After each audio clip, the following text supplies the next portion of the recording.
Little Devil, the Cult for you there on Rockline on the Global Satellite Network. That is from Electric. More concert dates for the band. The 23rd of March in Radford, Virginia at the Dedman Center at Radford University.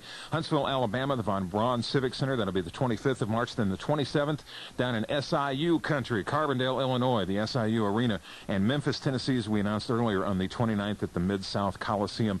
And more dates to follow as the tour continues. We will continue ourselves with the Cults. Your number is toll-free 1-800-344-ROCK. It's Rockline in progress on the Global Satellite Network. How did I get my job? I used a tank. You see, I was a tank crewman in the Army, and I learned things that are really valuable to me in my career. Things like handling responsibility and working with people, which is exactly what my boss wanted. He said, why hire someone you have to teach to do a good job when you can have someone who already knows how? Get an edge on your career. Call 1-800-USA-ARMY.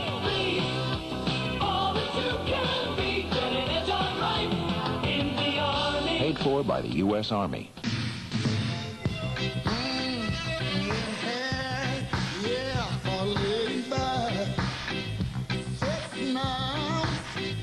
Relaxation, that's what it's about. Take it easy, we can here.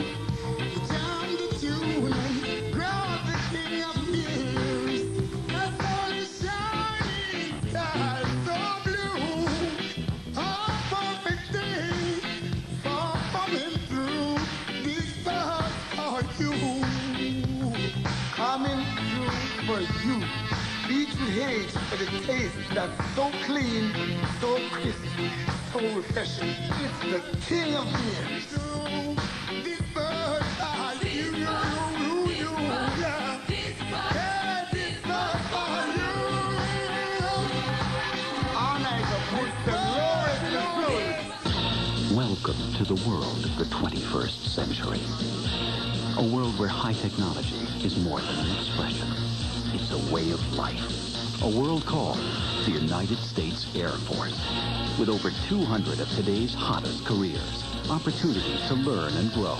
So why wait for the high technology world of tomorrow when you could help shape it? Aim high, Air Force. Sponsored by the Air Force. Rockline. Remember the 60s and 70s? If you love the music, you'll love CBS's CD Club's special offer. 3 of the greatest groups of the era. All their greatest hits. Now, better than ever on CD. Call 1-800-872-3900 for Simon and Garfunkel's greatest hits. Creedence Clearwater Revival's Chronicle. The Eagles' greatest hits. All 3 CDs, over $45 worth of great music, now only $9.95, plus $3 shipping and handling with a special trial membership in the CBS Compact Disc Club. Nothing else to buy, credit cards only, no CODs. Call now. The music will last forever, but this offer won't. 1-800-872-3900. That's 1-800-872-3900. Operators have full membership details. FM 104, WIOT.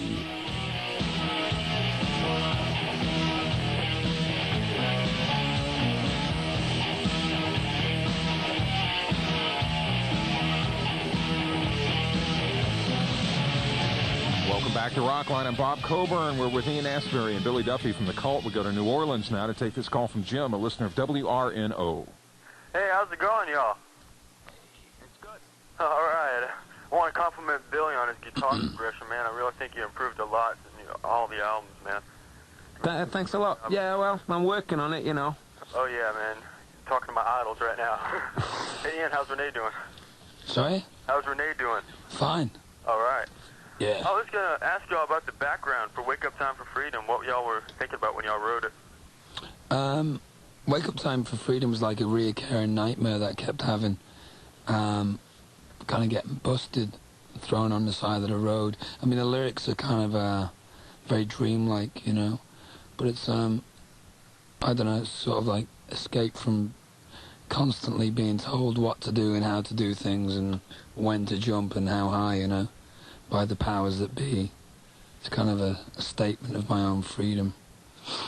Wake up time for freedom. Jim, thanks for being on the Rock Line. Let's move on to Raleigh now, North Carolina. WRDU 106 is our station there, and this is Jason. Jason, you're on. Hi, guys. Hello. I can't believe this is happening. You know, as far as I'm concerned, you guys are the best. No room for improvement. You know, with what that last guy said. No room for improvement at all. Jason, we're going to run out of time, so I need to get your question here. Okay. All right, I was wondering, on Aphrodisiac Jacket, is there any meaning to the line that's plastic, fantastic lobster telephone? Have a guess. Salvador Dali's first pop song. There you go. A surrealism for you there. Figure it out, Jason. Thanks for waiting to come on. The answer to that one is haddock. Haddock. We have John on the line in Washington, D.C., 106.7 WJFK. The surrealism continues. John, you're on. What's up? Hi. How you doing? All right, I was just real quick, I'd like to say that, Ian, you have the most definitive style of any contemporary singer. Thanks, mate. It's just the best rock and roll band ever. Well, thank you. Just want to get Thanks. Just want to get that across. All right, my question. You guys had no ballads on the Electric album and only 2 on Sonic Temple. Will there be more electric-type music or more ballads on the next album? Ooh, I'd say we've got a lot of material coming up, you know. It's possible. It's possible. I think, you know, the main thing about the Cult is we're still... Electric guitar is still the main deal, you know, so we gravitate more towards writing hard rocker songs. Ballads come up now and again, you know. We've done some, haven't we? We did some demos that we did. There's about 6 songs we did before we even came on tour, just before, in like April of last year. And there were some ballads on that, I remember that. There's about 3. Whether they make the album or not, who knows, I mean, but I think there was one that was real good that's probably going to go on the album. Billy, I know quite often you'll come up with a riff and give it to Ian, and he'll put some lyrics on there. Do you try to write on the road at all, or is it just too hard? Things come up, but, you know, we usually compile everything when we come off the road. Yeah, we can't, on the road we tend to work independently of each other and amass, like, in our own little ways, piles of material, and then at certain points we'll sit down and combine it. One of those times was back in April of '89 in London, where we got together and 6 songs came out of it. And hopefully, you know, when we've done with this tour, we can sit down and do some stuff. We've got some more stuff to work on now that's, you know, to do with something in the cinematic industry, something to do with a soundtrack. So, you know, there's going to be a creative period coming up, you know. Great. We're ready for it. John, thanks for being on. To people who didn't get on tonight, we're sorry about that. For those of you who did, thank you. Thanks for listening. The Rockline address, P.O. Box 4383, Hollywood, California, 90078. Next week, a Grammy special featuring Mike Rutherford of Mike and the Mechanics, Bonnie Raitt, and Melissa Etheridge. In 2 weeks, the Hooters and the Georgia Satellites. And then looking ahead into April, all 5 members of Heart. Special thanks tonight to Howard Kaufman at HK Management, to Larry Butler, also Michael Linehan and John McAllister at Reprise Records, to Mitch Snyder, to Mike Olivero, Mitch Ween, and Scott Chapin, and the entire staff of 97 GTR in Miami for hosting Rockline tonight. We appreciate it. Thanks a bunch. And, of course, to Ian Asbury and Billy Duffy of The Cult. Nice having you guys on. Thanks for a just outstanding album, and good luck on the rest of the tour, you guys. Thanks a lot. All right. Yeah. We'll see you next time. I'm BC, and I'll be seeing you in a week.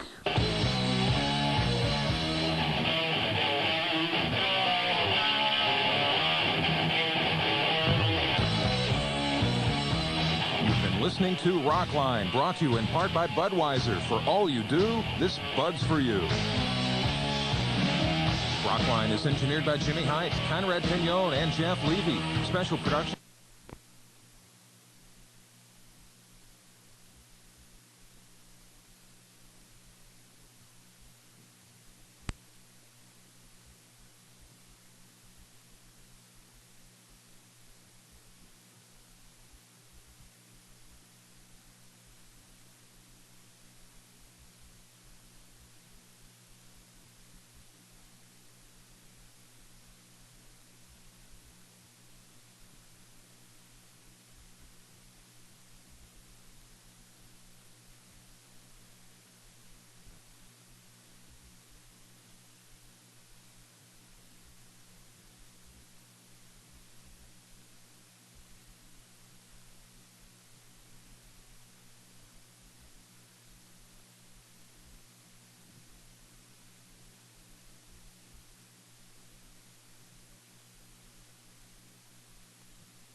the tempter, and he's able to thwart them, to overcome them. He's got a technique he uses. He said it's the Word of God that enables us to do that. The Word, the will of God that enables us to deal with these demons that attempt to overcome us, to attack us here. So we find right in this gospel not only an invitation to go into the desert, which I would say go into solitude, but also an assurance, a hope that, yeah, you can do it, that the demons can't defeat you. You get the same thing from the miracles of Jesus. Finally, they tell us over and over, we hear them and read them, they tell us that the evil powers are not the last power. They're not ultimate. There's a stronger power in the world. We call that power God, and he'll never forget us. Always exercises this maternal care for us. So that would be sort of a theological perspective on this movement from aloneness into solitude. Some practical advice along this line. Well, we should find our times when we avoid all the escapes. And what seems to be important is to know what's my own particular technique for escaping. There could be a lot of things. Escape from the reality. For many of us, it's busyness. Keep going, keep moving, don't stop. No. For others, it's smoking, TV, stereo, drugs, alcohol, anything that sort of numbs the mind. And so if we're ever going to move to solitude, we have to get rid of the escapes. Say no to those. I won't go that route. I'm going to stop that now and try to get quiet. Then, the second point is try to get silent. So to get silent, first of all, you got to turn off the TV. But then we have to turn off the inner dialogue as well. Because as soon as you do that, your mind races. You go all different directions and so on. And got this thought and that thought, this plan, I forgot this, got to straighten this out. Maybe I turn the stove off. What has to be done here to take care of all this. And the inner dialogue that goes on. And it seems as though we have to stop the inner dialogue as well before we're ever going to achieve whatever this is that we're talking about as solitude. And when we do that, you have to expect chaos. I mean, the demons use these chances. There's no doubt about it. And therefore one has to somehow be ready for that, not be surprised by the increased chaos or the wonderment or the negative feelings. You have to work your way through that in one way or another. And then the other technique that people might want to learn from the young man is sometimes try to get the demons to intensify their attack. Say, go ahead, I'm fair game tonight. Go to it. I won't fight back. I'm going into my roper-doper. And then try aim them. Who are you that's attacking me? Try to get the right name. Getting the exactly right name is very helpful. Because to name it often gives us power over it. What is it? Am I afraid I'll be alone forever? Am I insecure? What is that? That it doesn't allow me to be quiet with myself. Do I think I don't have any thoughts that are worthwhile? Do I think I'm no good? Am I inferior? What is it that makes it hard to stay with all of that? What we have to do is, therefore, see if we can get the dark forces to lose their punching power. So the movement is from silence to solitude. From aloneness to solitude. And solitude, therefore, represents sort of a healthy state. It doesn't bug me alone. I don't want to be alone tonight, but it's not the end of the world. I can manage, There's the spirit within me. I can commune with my God. A lot of things that come up that are positive. It's okay. It's okay to be alone. And then in that we achieve solitude, where solitude then is the basis of prayer. It's that state that it puts us sort of open, vulnerable before God, that allows us to enter into sort of deeper prayer. To listen. I don't have to talk. I can listen to what God is telling me in all this. Okay, I'm going to suggest we take a break here. I'm kind of, by the way this thing's going, questions, fill-ins, comments?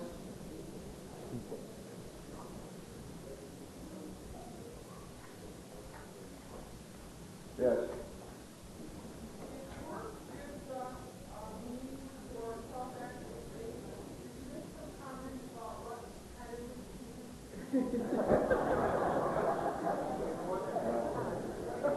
Question is asked about work as being self-actualizing and what can or would retirement do for people, or could do. Well, the first thing I would say is, and you can see this happening over and over, if people equate their worth and status with their work, then retirement is bound to be traumatic. Now, if one has done that all the way along the line. So I would say the first thing that would have a more productive retirement would be to try to break that connection throughout, so that our dignity, our worth, our self-esteem is somehow not totally tied with the productive work that we do. I think that would be essential. And then it would seem as though retirement, offers other kinds of opportunities to do things. I mean, it offers time maybe to do some hobbies that one has liked to do. I mean, some people like to garden or tend to the house or things like that. Some people find they have more time to read. I was talking to a pastor, Lutheran pastor, and it's great because his things are free, and a lot of he looks at what's going on in the city and go to different churches. But Tom never could do that before. And now he has that freedom. He really enjoys it. So that was another thing, obviously, from the mix these days is, for many people, is how do they stay sane and off each other's back in this new situation. And that seems to be a major cultural problem at the moment, since the human race has almost no experience with it to figure out what to do, because people didn't live together before. I think back in 1860 wasn't a figure that people lived together without children around for about 2 years max. All through the history, that's the way it's been. Now suddenly you got a new situation where people have to figure out how to live together when they're around all the time. They haven't been around. They often don't know what to do. And that's been exacerbated by the fact that their whole focus is with each other has been on the child or the youngsters they've been raising. They talk to each other always about them and have very little interaction going. So I think retirement has a whole lot to do with how you prepare for it. Cutting that connection, trying to figure out how you communicate with your spouse or with other people that you live with, and so that it can be more productive. But then it seems like it's a time that's open. It's a time that moves us towards greater receptivity it moves us towards death, which is the ultimate free moment, our time to hand it all over. I think many people find it that the religious sensibility seems to get developed at that time. People often find themselves interested in more the religious questions. In fact, there seems to be an adult developmental process where the people can screen those out when they're busy, often, making money and raising a family. But the religious questions seem to rise in connection with impending death and with greater sort of freedom or leisure time and so on. And it seems to me that it's important to make the most of that. I'm going to go on to, that's interesting, fits into the next point. Time off into genuine leisure is what I was trying to get at here. Time off and to transform that into genuine leisure. And I suppose the problem is, for many of us, is that we don't know how to relax, and that leisure time is really simply a continuation of work time. So that we're programmed, and we're going to be productive, and then when leisure time comes, we're still in that same mode. Push hard, drive, get it done, make the most out of it, don't waste any time. And so vacations become just doing the same sort of work thing as one did before, only in a different setting.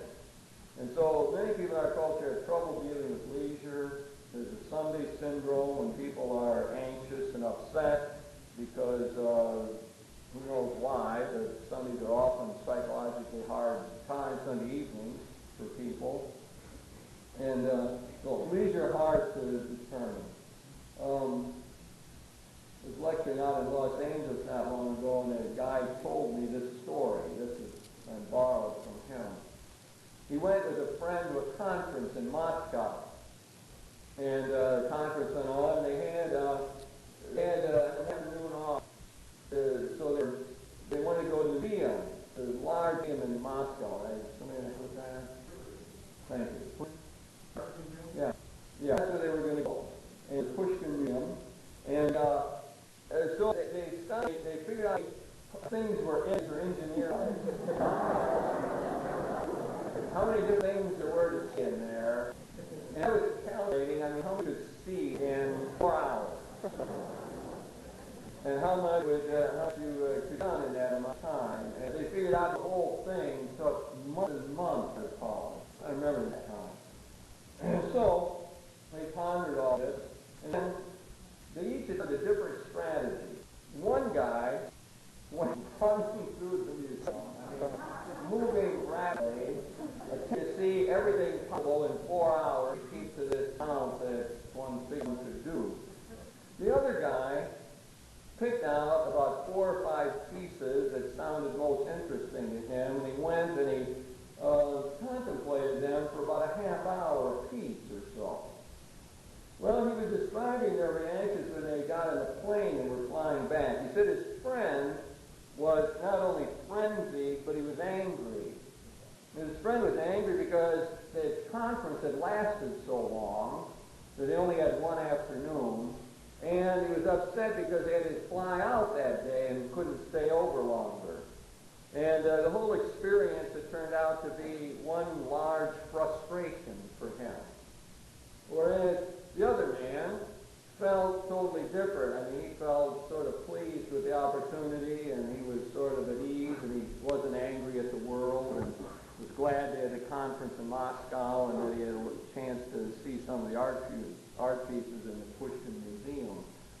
So it's interesting commentary, I think, on this whole idea of leisure and how we approach it. And the principle, I suppose, would be something like this, that to make leisure work well, we have to leave aside our productive, efficient side and just enter into the experience sort of with a general receptivity and openness. We need the leisure, a totally different mode of being, to achieve some sort of a balanced life. Otherwise, we are nothing but economic people, productive people, and we assume that our worth is connected with that. That would be one of the things that would probably be very hard for that one guy to retire someday. It's hard to imagine him moving into retirement with some sort of equanimity, because he's programmed in some other way. So what we're after here is leisure, which gives us a balanced life, and a leisure that has a whole different feel to it and character, where we are open and receptive and non-hurried and not frenzied and so on. Theological perspective again draws on anthropology and understanding of who we are. We're the people not only who work, but the people who are able to contemplate. In fact, the Greeks thought that was sort of the highest mode of being. Aristotle thought that the highest mode of being in this world was to do philosophy and to think and to contemplate and meditate. But that's why they had slaves, and they had slaves to do all the work so that the other people would go around and contemplate. That's what life was all about. And of course, one of the ways we think about heaven, too, in the Christian tradition, is that heaven is a life of contemplation, of being in touch with God and appreciating God's goodness and truth. So we have a whole different sense here of who we are. We're not just workers, but we're the people who have the ability to appreciate. Second theological point I would make is that the glory of God, the glory of the Lord, is revealed in this that sets up our own task to try to appreciate it. So it seems as though part of this is the appreciation and cultivation of a sense of beauty. Great conservative Catholic theologian Hans Urs von Balthasar has written a multi-volume series called The Glory of the Lord. And in that Glory of the Lord, he talks about how the key to the Christian life, in a sense, is not seeking after truth so much, or not trying to accomplish goodness, but that the key to the Christian life is being able to appreciate beauty. And he says the whole Western world's been screwed up all the way along the line since the early fathers of the church, because we've gone in these other two directions: seek truth, seek goodness, and we've forgotten all about appreciating beauty. So he says we have to rethink everything in the Western world, our whole theological system, to get another kind of outlook here, where one can rest easily in the glory of the Lord, which is manifested in Christ, manifested in our world. Seems as though Jesus had that, didn't he? Jesus, a busy man, if there ever was one, seemed to find time to go off and pray by himself, took a few vacations with his disciples. People would even bug him while he was on vacation, but he didn't like that, did he? Bugged while he was on vacation. He didn't want that. He put the woman off, bantered with her. Don't bug me. Time off here. Took time to visit his good friend. Let the little children come to me, and played around with them a little bit. Well, anyway, I think if we look at Jesus, he gets a balanced life, a fulfilled person, the best we've produced. And he has that more contemplative side to him. That's probably what enabled him to be able to perceive the mystery as Abba, the Father, the Papa, intimate terms, to appreciate the mystery as Abba, because he was in tune. He appreciated what was going on. So we have sort of a theological outlook here which suggests a basis, it seems to me, for a healthier approach to leisure. Now, how are we going to really make this all work? There's a book, Leisure, the Basis of Culture, by Joseph Pieper. And Pieper says that the key to becoming a leisurely person is to be able to worship well. And he said when we go to worship, to liturgy, we're not trying to accomplish something, not trying to do that so much as we have to get into a different mode, a mode of receptivity, a mode of sort of actively cooperating with this God who's at work there, who we are celebrating. So that we got to be able to worship, and worship is, you got to get clear, he thinks, in our head that we're not trying to accomplish anything. He wouldn't like the modern liturgical when Newell says we're there to create community. We're not there, in his mind, to create anything or to do anything. We're there to be open to God, to be receptive. It's a whole different idea of what liturgy is all about than is currently fashionable. But it is, it's a good corrective, it seems to me, to the way we think about it. That might be sometimes going to liturgy and on purpose leaving one's watch off, which at our 11 o'clock Mass this morning would have been a very good idea. Would have been a good idea for me to leave my watch off this morning. It's celebrating the 11 o'clock Mass, which felt to me like it was going on forever. So worship seems to be part of it. We have to learn to be useless, to enjoy, not running around the museum and just contemplating the one painting, and be at ease if somebody says, did you see this in the Pushkin Institute, and you say, no. I saw these 5 things. You can ask me 4,000 more questions, and no, I didn't see it. But I'm at ease with that. And I have to see everything, accomplish. You begin to see the mindset that changes here. It seems to me that one of the things we need to learn to do this is to shift gears quickly. And we're programmed for work all the time. We get a little bit of leisure. You've got to be able to shift. Some people find they do it by taking their watch off or putting on different clothes or going to a different place. changes the mindset so that we can shift into another gear where we don't feel like we got to be productive. Some of the people feel like they got to be productive all the time, every minute, or else I'm useless. People pop in and see me watching television or watching the soap opera, they think I'm crazy. What if someone saw me watching the soap opera? I'm supposed to be vacuuming.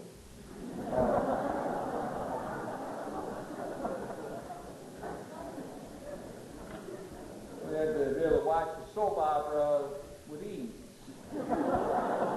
Practically. Let's be at ease with escapist entertainment. Some people need escapist entertainment. Why not? Why feel guilty about watching whatever? I need a name that say. What's an escapist word? Anyway. Maybe we could find and screen out the activities that really allow us to be leisurely and do those and not ones that we can't do that in. Now, I am very fearful of saying that, because once I say that, that means I'm going to have to give up golf. And I don't want to do that. I mean, golf is supposed to be a leisurely activity. For me, it's not. My muscles get tighter as the round goes on. I grip the club more firmly and pretend like I'm having fun.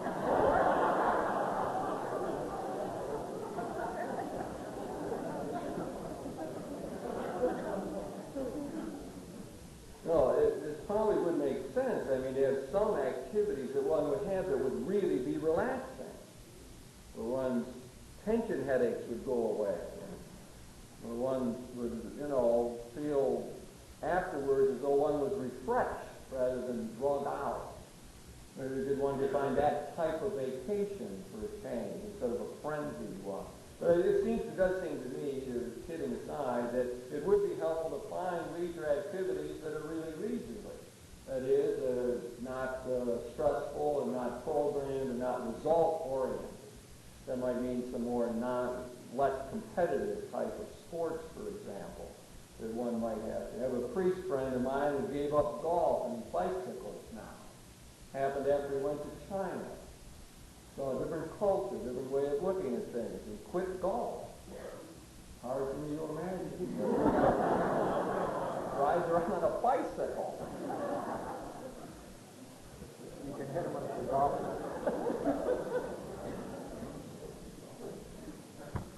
Well, that's something I'm moving from time off to genuine leisure. I'm not going to be leisurely about the rest of the presentation if I'm going to move through this.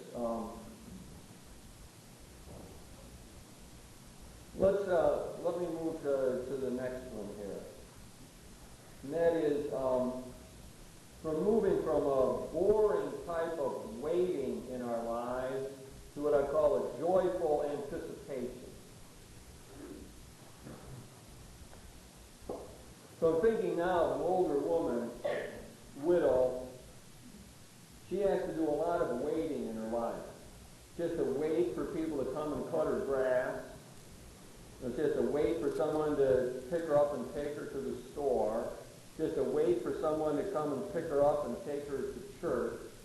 Just to wait for her two sons to come and visit. They come very seldom. And she's always waiting for them. When are they going to show up? When are they going to stop in? I miss them. When are they going to bring the grandchildren so that I can see them? She's very often frustrated. She's always waiting for other people. She's dependent upon them. And she's often bored while she's waiting. So once she just got there waiting on all these people, she thought, well, she's going to use her time effectively. So she began saying her rosary while she was waiting a lot of time. And she began to say a few prayers, kind of prayers. She was waiting for people to come and help her to do these things. She used to keep a book around, one liked, has some nice quotations, and read that periodically. while you do this waiting. She just decided in her own mind she's going to be bored and frustrated with it all. And she took an attitude towards her son. And she said something like this, well, you know, they don't show up much. I'm not going to expect them to show up. You know, why should I every day think they're going to show up when they don't? So she just decided, you know, that they're not going to show up. If they show up, I'll be happy. That'll be a nice plot, a bonus if they happen to show up. But I won't expect that. You know? And then she began to think about the waiting for death. You know, which is around her. You know, I have to have a healthy outlook on that too. I'm waiting for death. And sometimes she sort of longed for death to come. And she admitted that. She really longed to be with her husband in heaven. That's how she talked about it. She wanted to be with her husband in heaven. Go to God. And so she began to try to get a healthy outlook on that. And somebody was saying, well, that's good. I admit that. And I've done my thing, and I've had a good time, and good things have happened. And she liked to say there's got to be something better than this around. This waiting. So she developed a healthy outlook on that. Changed her perspective. She began to see death as a friend, not as an enemy. Well, she had a great feeling for meditation on Jesus and the cross and his death. And all of that sort of changed her waiting around.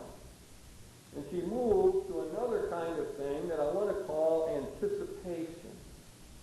That's got a quieter and more at ease character to it. It is a joyful kind of sense. It's okay. These things are in front of me. And so that is the way I would like to sort of think of this. So that we should move to an attitude of, instead of being bored and frustrated all the time and impatient, and I can't stand to wait, can't stand to be in lines, I don't like it when other people make me wait, I can't stand to wait in doctor's offices and dentist offices and for people to return my phone calls, and it's really frustrating, and I'm upset with all of that. To move from that to a quieter sort of thing where I have a sense of anticipation about life that is based on a hope and based really on my sense that I'm trying to be aware of the surprising things God can do in my life. That's what I want to get. That's what this joyful anticipation is. I'm sort of programmed to be alert to the surprising things that God might be doing. Like the visit from a son that wasn't expected, that becomes delightful. So, that's where I'm thinking about how we're going to transform this waiting. Now, a lot of this has to do with the virtue of hope. Developing what hope is all. Virtue of hope is based on a faith that God is in charge of the world and will bring it to its fulfillment. That God is in charge of my life, of all aspects of it. God is bringing me gradually to my final form. And all of this is just a sort of detached attitude. Like it's all right. I can go with the flow. I don't need to control everything. I'm open to what is going to happen. Carl Ryan says this kind of hope is after the balance between a dream kind of optimism, the kids are going to show up tomorrow, from a dark pessimism, the death is around the corner and it's going to be horrible and I don't want to go through that. Bronner says that to have hope is to be able to move, as virtue always does, in the middle, in between those two kinds of moves. The sort of dreamy optimism and a pessimistic kind of realism. Hope says God's in charge, we can trust all of that. In the hope, we realize that the only absolute, the only one who's really is worthy of our ultimate concern is the one we call God. Nothing else is of that weight or that moment. So that the virtue of hope is what we want to cultivate. We don't hear much about that. We hear faith, we hear love. Virtue of hope we need to work on. We see more clearly what that is all about. We need to develop that. It's a confidence, a trust in the great God that allows me to let go and be more at ease and to not think I have to make everything happen immediately. I've been wondering, my father was one of the most impatient people I ever knew.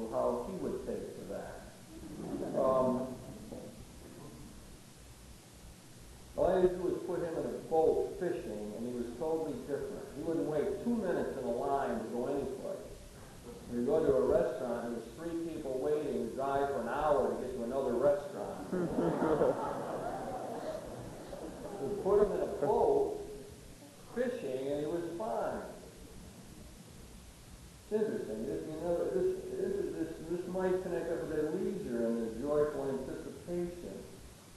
Second theological point, which I might try to my father as well, is the reminder that the power of the resurrection is at work now in our world. The power of Christ is unleashed. He's become, as Paul says, life-giving spirit. And this resurrection is the source of hope. It's the resurrection that tells me it'll all turn out right. The final victory is guaranteed. The resurrection stands like a promise from God. A promise that's guaranteed, that is, you can be sure of, that it's going to work out, that you can trust the process, that you can wait for God. People know Samuel Beckett's play, Waiting for Godot, which is filled with a frustration, waiting for God. Where is he ever going to come? Where is he? Man, look around. What's going to happen here? It's frustrating. It produces odds. The power of the resurrection is to say, no, God's already here. The trick is to open your eyes to see it, to be alert to it. That's what I think the woman, the widow, was able to accomplish. She's able to see the Spirit at work in her everyday life. And then sort of the practical applications of all of this, I suppose I've already indicated this, and that is, key is quit trying to control all the situations. Quit trying to make them all turn out the way we want. If we're going to have this joyful anticipation, we got to be open to surprises, open to what God might do for us. Secondly, it might help to offer up our patience, to tell God about that. Like, Lord, not to get bent out of shape, got to wait a few minutes. Help me move beyond my type A personality, thus warding a heart attack. It's a very chatty kind of prayer with God.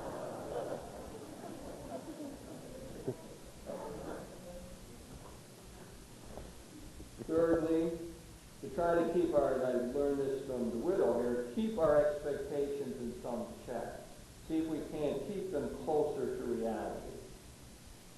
I currently of the view that excessive expectations are what's producing a lot of the messed up world we live in. Expectations get out of whack. Thomas Merton said that. Thomas Merton said, what happens in today's world is we can get so much because we're affluent.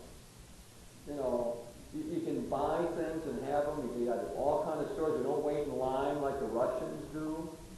You know, go by the store, you can buy it, you can have it tomorrow, get it immediately, get rush service, get everything done, and you get to expect that's how life is.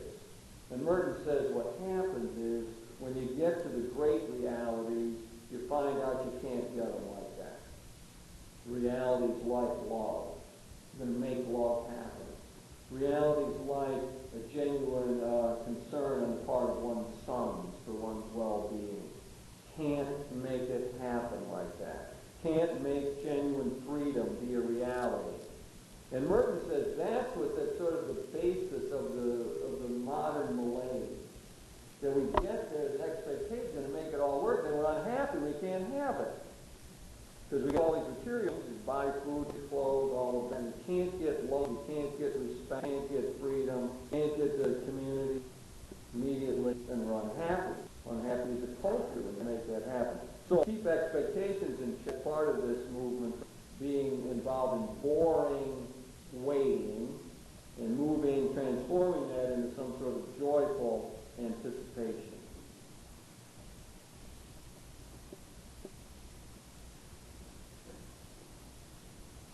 Are we still here?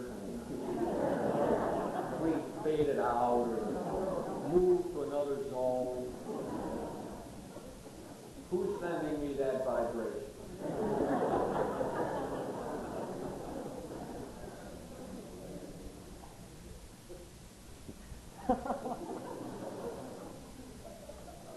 Coming someplace, I don't know where. Well, okay. Be at ease with that.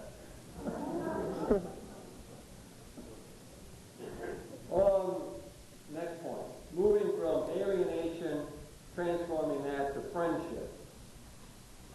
Here the problem is, that we go through life, there's a lot of people we don't get along with.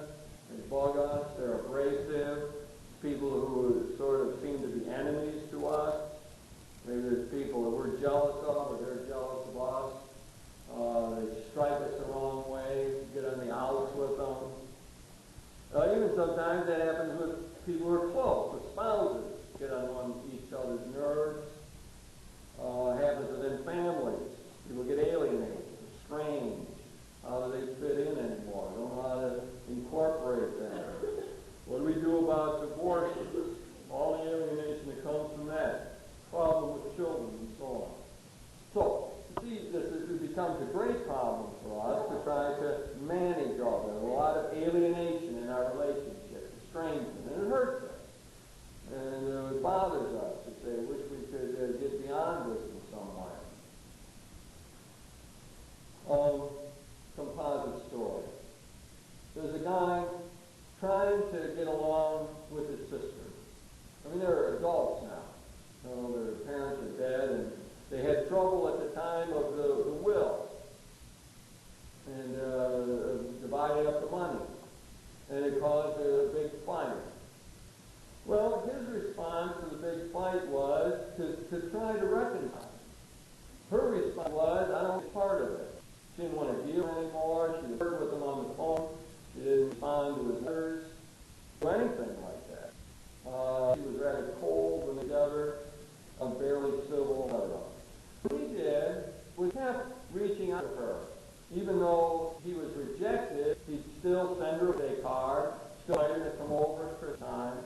He'd call periodically, even though he got the cold shoulder and the rejection on the phone, didn't bother, he just kept going. He just kept doing that for many years. And after a period of time, he began to sense that her heart softened a bit, and that she was slightly more receptive. And as time went on, she became more open, and eventually got to the point, I won't say it was back like before the will, but got to the point where they were civil, they could get along, and she did come over for Christmas sometimes, and there was more opportunity for family gatherings and so on. Example of transforming alienation back to friendship. Again, the general principle would be, it seems to me, that what we want to do is take all of our alienated relationships and see how we can make them better. We ought to be the peacemakers. We ought to be the ones who reach out. We ought to be the ones who continue the effort to try in one way or another to be the reconciling person. Our families, friends, neighborhoods, or whatever. Strikes me as what we ought to do just with our alienated relationships.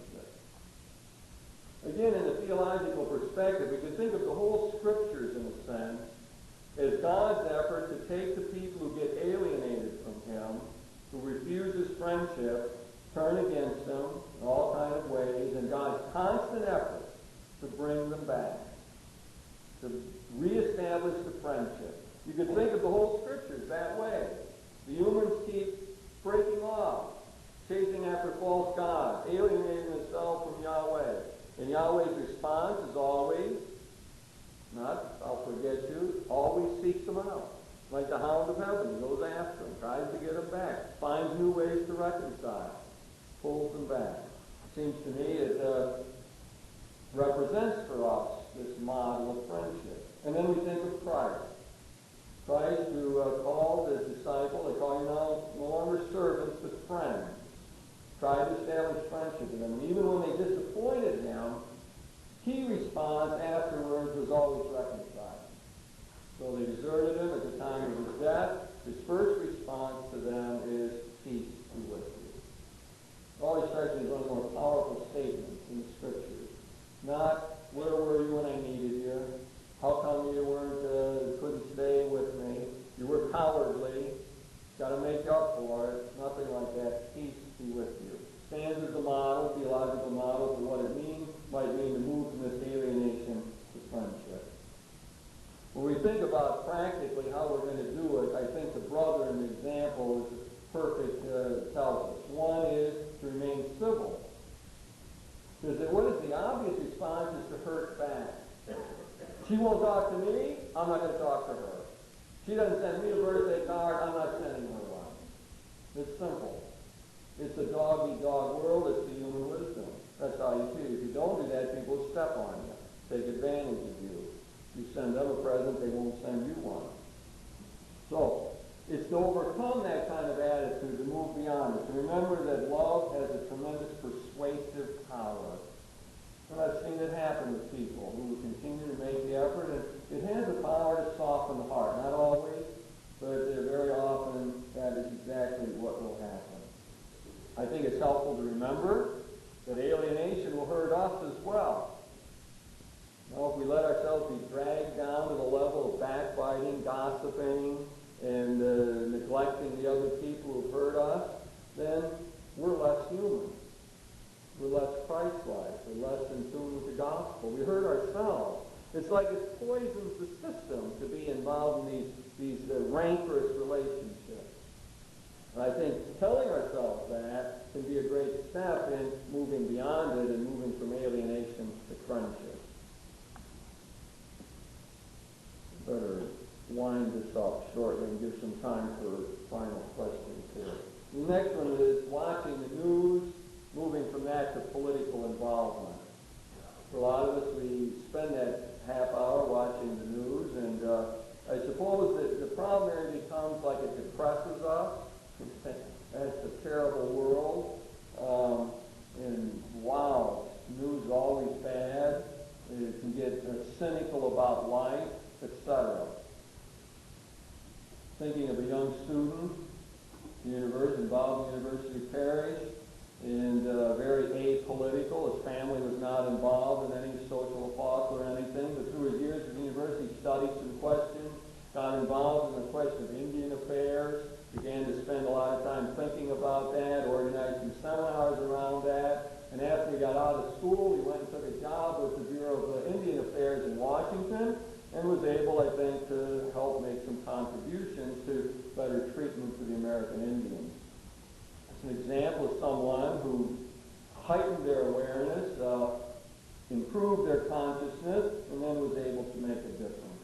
When we look at the theology behind all of this, it's familiar with some people, the whole liberation notion. There is such a thing as social sin.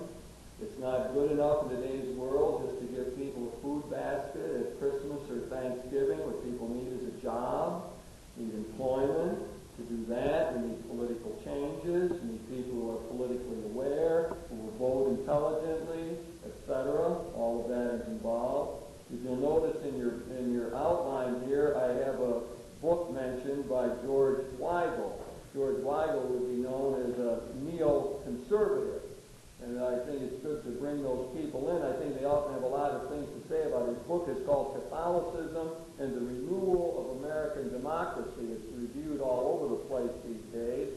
And what it represents is a sort of neoconservative approach to this political involvement, something that I believe needs to be heard. And people know it from Michael Novak and that line of thought.